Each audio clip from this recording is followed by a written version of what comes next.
Aegis 9 drifted in its patient orbit like a thought no one bothered to finish. From a distance it looked harmless, rings of habitat glass catching a pale star, cargo spines extending like fingers, traffic lights blinking in steady civilian rhythms. The station existed to make life ordinary at the edge of map space. That was its purpose. Ordinary paid taxes. Ordinary didn't invite attention. Commander Elias Ward watched the morning cycle unfold from the command deck. Docking clamps released the freighter. School lights came on in Habitat 3. A maintenance drone traced a lazy arc along the shield lattice. The board in front of him reported all green, which meant two things were true at once. Everything was working, and everything was overdue. Power margins? Ward asked. Within tolerance, Lieutenant Marichin said, not looking up. If you define tolerance as 90 days past recommended overhaul. Ward smiled without humor. The Concorde does. Chen finally glanced at him. They also define us as low priority. Ward nodded. He had memorized the language of dismissal. Frontier. Provisional. Non-strategic. Aegis 9 hosted 18,000 civilians, 300 technicians, a skeleton security wing, and a treaty-mandated shield tuned for micrometeorids, not bombardment. The Concorde's inspectors had signed off last quarter with a flourish and a warning not to over-militarize shared space. He turned back to the window. A pair of children kicked off a bulkhead in the recreation ring, tumbling in low gravity.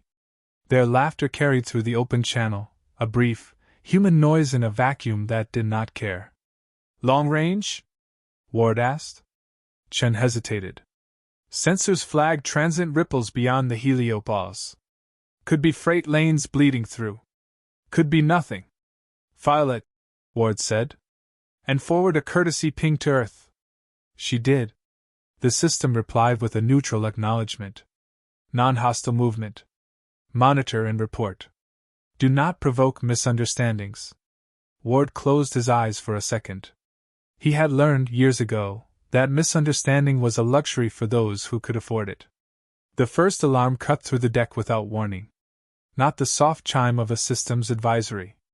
Not the polite tone of a schedule conflict. This was the raw, old sound, sharp, insistent, unmistakable. The deck lights snapped to amber. Contact! Chen said. Multiple mass signatures, emerging now. Ward leaned forward as space tore open on the display. Dark hulls slid out a folded light, angular and purposeful, their formation precise to the meter. No hails. No identification codes. Raise shields, Ward said. All sections. Shields up, Chen replied, voice tightening. Commander. The hospital ring vanished in a bloom of white.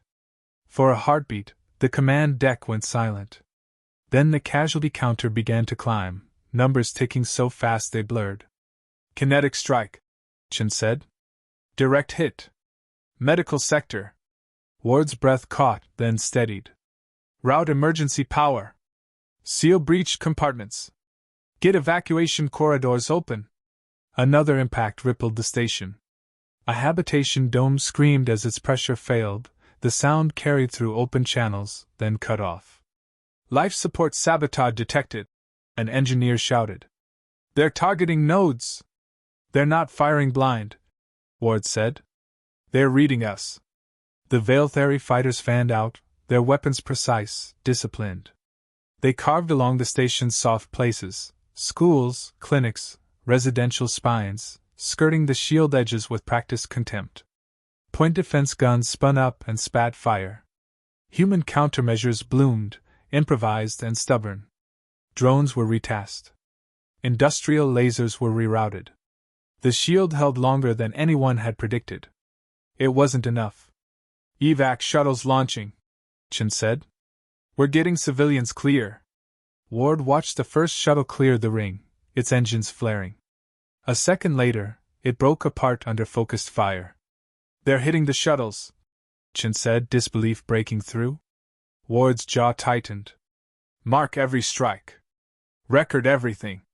A channel opened without request. The image resolved into a tall, crested figure, eyes like polished stone. "I am High Executor Crothall Vane," the alien said, voice smooth, translated with insulting clarity. "This installation now falls under Veiltheri authority. Resistance is inefficient. You're violating Concord law," Ward said, forcing calm into his tone. "Cease fire. Open negotiations." Crothall tilted his head. "Your law presumes parity. You mistake proximity for importance." Another strike took out a school ring. Ward heard a child cry out before the channel drowned in static. "This is a civilian outpost," Ward said.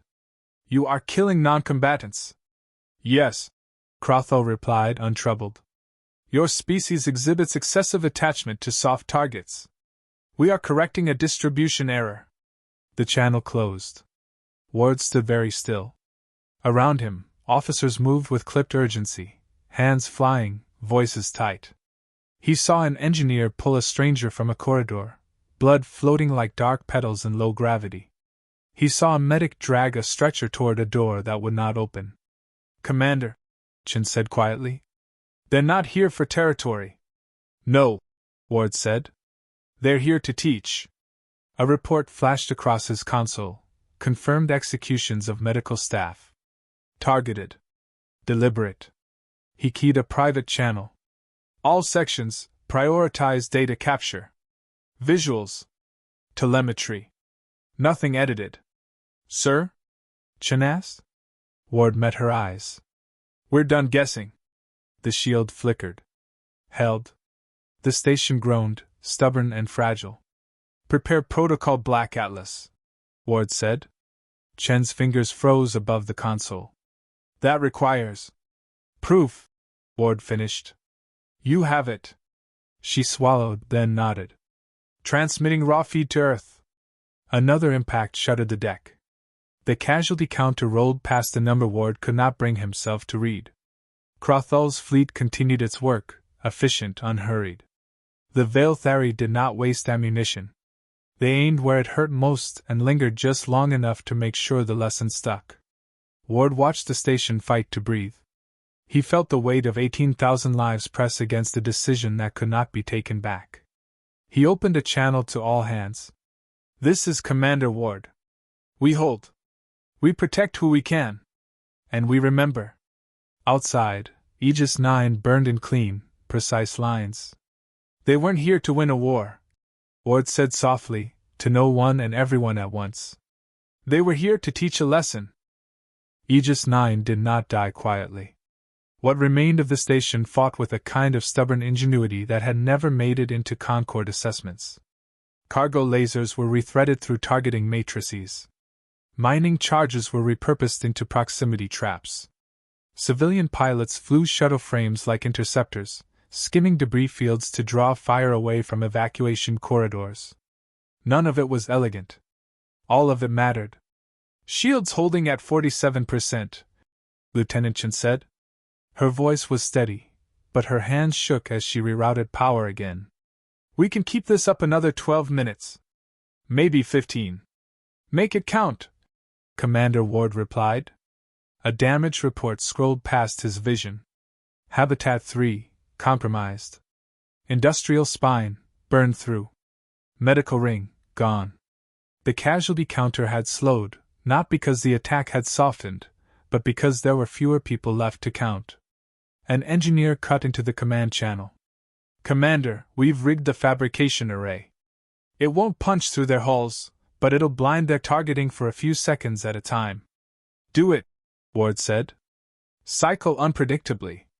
Outside, the array flared, a harsh industrial glare that scattered Veiltheri fire just long enough for 2 more shuttles to escape. Ward watched their transponders vanish into deep space. He did not allow himself relief. A new channel opened, clean, controlled, deliberate. High Executor Crothall Vane filled the display again, unmarked by the chaos his fleet had caused. "You persist," Crothall observed. "This complicates cleanup." "You're done," Ward said. "You've crossed every line the Concord recognizes." Crothall's crest lifted slightly, an alien expression Ward's translator flagged as mild amusement. Your Concord exists to slow inevitable outcomes. We accelerate them. Ward leaned closer to the console. You targeted hospitals, schools, evacuation craft. Yes. No hesitation. No denial. Why? Ward asked. Because your species mistakes mercy for safety, Crothall replied. We remove variables early. Your outpost demonstrated vulnerability. Others will observe. Ward felt something settle in his chest, heavy and cold. This isn't a skirmish. It's extermination. A correction, Crothall said. You proliferate quickly. You remember grudges. We have seen your history. Then you know what comes next, Ward said. Crothall's eyes flicked, just once. You will protest. You will appeal. Your elders will negotiate limits. They always do. The channel closed. Silence filled the command deck, broken only by alarms and distant impacts. He thinks this ends with paperwork, Chen said quietly. Ward did not answer. He was watching a live feed from a ruptured corridor, a maintenance worker braced against a bulkhead, manually holding a seal while others scrambled past him. The man's oxygen gauge dipped into red. He did not move. Commander, Chen said again, more softly. Black Atlas is ready. Ward turned from the feed. Protocol Black Atlas glowed on his console, its warnings explicit and unambiguous. Activation meant full transmission of unfiltered civilian casualty data to Earth's deepest authorities. It meant surrendering local control. It meant escalation beyond anything the Concord had frameworks for. Once sent, it could not be recalled. A junior officer spoke up, voice tight. Sir, if Earth responds, they will, Ward said. And if they don't stop at Vaildar? The officer pressed. If this turns into... Ward raised a hand. We're already past if... Another impact rocked the station. A fire bloomed on the far ring, contained only by emergency bulkheads slamming shut. The feed from the corridor cut to black. Ward exhaled slowly. He remembered another place, years ago, another outpost. Remembered the official language afterward. Tragic. Unavoidable. Regrettable. Open the civilian archive, he said. Chen's eyes widened. Sir, that's raw. Unedited, Ward said. They don't need summaries. They need truth. The archive opened. Streams of data poured outward, visuals, audio, biometrics. The sounds of decompression. The silence after. Faces frozen in surprise. Names attached to every loss. Ward keyed the final authorization. Protocol Black Atlas, he said. Execute. The console acknowledged with a single, flat tone. Transmission confirmed. For the first time since the attack began, the command deck felt very still. They'll hear us, Chen said. They'll see us, Ward replied. The Vailthari intensified their assault, as if sensing the shift. Fighters dove closer. Fire grew heavier. But something had changed in Ward's posture. He no longer tracked the battle for victory. He tracked it for survival. Every second Aegis 9 remained intact was a second Earth received more proof. A new channel flared to life. Crothall appeared again, his expression sharpened. You have transmitted beyond your authority. I transmitted what you did, Ward said. You invite consequences you do not understand, Crothall said. Your species will be contained. Ward met his gaze. You misunderstand something fundamental. Oh? They're not masters, Ward said. They're witnesses. Crothall studied him, searching for the fear he expected. He did not find it. You overestimate your relevance, the alien said at last. Ward did not argue. He cut the channel. Outside, a Vailthari cruiser lurched as an improvised charge detonated along its flank. Not enough to kill it. Enough to remind it that Aegis 9 was still alive. Chen leaned closer. Commander! Earth just acknowledged receipt. Ward closed his eyes for a brief moment. Then he straightened. Good, he said. Then we hold. The station shuddered, battered and burning, but unbroken. And far from Aegis 9, across distances measured in light and history, humanity began to listen, not with outrage, not with panic, but with memory. The signal reached Earth without ceremony. It bypassed public networks, slipped past diplomatic buffers, and triggered protocols that had not been spoken aloud in decades. Deep beneath continents and oceans, sealed chambers awakened.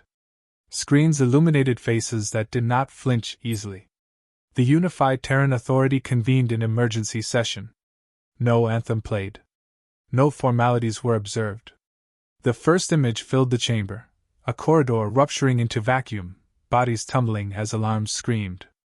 Then a hospital ward, bed still warm, ceiling torn open. A medic collapsed mid-sentence, the audio cutting as life signs flatlined. Names followed each image. Ages. Occupations. Children marked with yellow tags. No one spoke. President Alia Morano broke the silence at last. "This feed is live?" "Yes," said Admiral Jonas Reed. "Time delayed only by transmission distance. Commander Ward authorized unfiltered release." A diplomat shifted uneasily. "This violates Concord presentation standards." Morano turned her head. "Good." The footage continued. A shuttle disintegrating under directed fire. A school ring decompressing. The camera lingered on a maintenance worker bracing a seal with his body, oxygen depleted, jaw set in quiet determination. The chamber felt smaller with every second. "They targeted civilians," said Counselor Havel. "Deliberately. They always do at this stage," replied Professor Lianzhou, historian emeritus, invited precisely for moments like this. "Every extermination begins with justification. Then demonstration." A murmur rippled through the room. Ambassador Kessler leaned forward. "We must be careful. Retaliation risks unified backlash." The Concorde watched this happen," Admiral Reed said. His voice was level, controlled. "They received the same early warnings. They dismissed them." Another image appeared, High Executor Crothall Vane, speaking calmly as hospitals burned. Morano closed her eyes briefly. When she opened them, they were steady. "What options are on the table?" Reed nodded once. "All of them." A hush fell. "Let's be explicit," Kessler said. "Are we discussing war?" "No," Cho said. "We are discussing prevention." "By annihilating a sovereign world?" Kessler asked. Cho met his gaze. "By removing a demonstrated existential threat." Reed gestured. The lights dimmed further as classified schematics unfolded across the chamber, layers peeling back to reveal systems long denied, officially dismantled, quietly maintained. "Humanity never disarmed," Reed said. "We adapted. We buried our deterrence deeper than treaties could reach." Data streamed across the displays. Veil theory, atmospheric composition, core density irregularities, tectonic instability mapped over centuries of passive observation. Morano's brow furrowed. "You've been studying them." "Everyone studies everyone," Reed replied. "Most pretend they don't." Joe leaned forward. "The veil theory world relies on equilibrium. Minor adjustments cascade. Their civilization optimized efficiency at the cost of resilience." Kessler swallowed. "And our response?" Reed did not raise his voice. "No invasion. No occupation. No prolonged conflict. We destabilized the planetary systems that sustain them. Irreversibly." A counselor whispered. "Genocide." Joe shook his head. "Consequence." Morano stood. The movement was small, but it drew every eye. "I need clarity. If we do nothing, what follows?" Reed did not hesitate. Aegis 9 becomes precedent. Frontier worlds fall next. Then core settlements. They are teaching the galaxy that humans are expendable. "And if we act?" Morano asked. Reed paused. "The lesson changes." Silence returned, heavier than before. Morano looked around the chamber. "History is watching us." Joe smiled sadly. History is remembering us. The vote was conducted without speeches, without banners. Each member activated their console. Lights shifted from neutral to affirmative, one by one, until the chamber glowed with unanimity. Morano exhaled. Record the decision. Reed nodded. Operation parameters? Morano's voice did not waver. End the threat. Minimize collateral beyond the target system. No spectacle. No warnings? Reed asked. Morano shook her head. They fired without warning. We respond without theater. Orders flowed outward through channels few knew existed. Assets repositioned silently. Instruments aligned across distances measured in astronomical units. On a side screen, the feed from Aegis 9 flickered. Commander Ward stood amid smoke and failing lights, issuing calm instructions, eyes rimmed with exhaustion. Morano watched him for a long moment. Send him confirmation, she said. A brief acknowledgement pulsed across the void. Received. Witnessed. Reed folded his hands behind his back. There will be repercussions. Morano nodded. There always are. Joe spoke softly. But there will be fewer funerals. The chamber lights dimmed as the final authorization locked into place. Somewhere beyond sight, mechanisms older than recent wars awakened, indifferent to politics, responsive only to command. Morano looked once more at the images of Aegis 9, then turned away. We are not angry, she said quietly. We are finished debating. Across the stars, Earth remembered what it meant to survive, and prepared to ensure it would not need to remember again. Veldar woke to a quiet it had never known. The first anomaly registered as a rounding error. A fractional deviation in upper atmospheric pressure. Instruments corrected for it automatically. The sky remained blue. The oceans rolled as they always had. Nothing burned. Nothing fell. Then the numbers kept drifting. High Executor Crothall Vane stood in the observation spire, watching a sunrise that suddenly felt unfamiliar. Light bent differently through the haze. The air carried a faint metallic taste. Report, he said. A technician's crest fluttered in agitation. Executor, our stabilizers are compensating across 3 layers.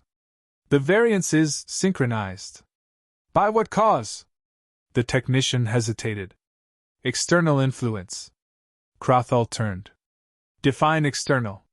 Before an answer came, alarms chimed, measured, polite, utterly inadequate. Data cascaded across the room. Jet streams shifted. Thermal gradients unraveled. A continent-spanning current stalled, then reversed. This isn't an attack, a senior scientist said, disbelief cracking her voice. It's adjustment. Crothall's eyes narrowed. From where?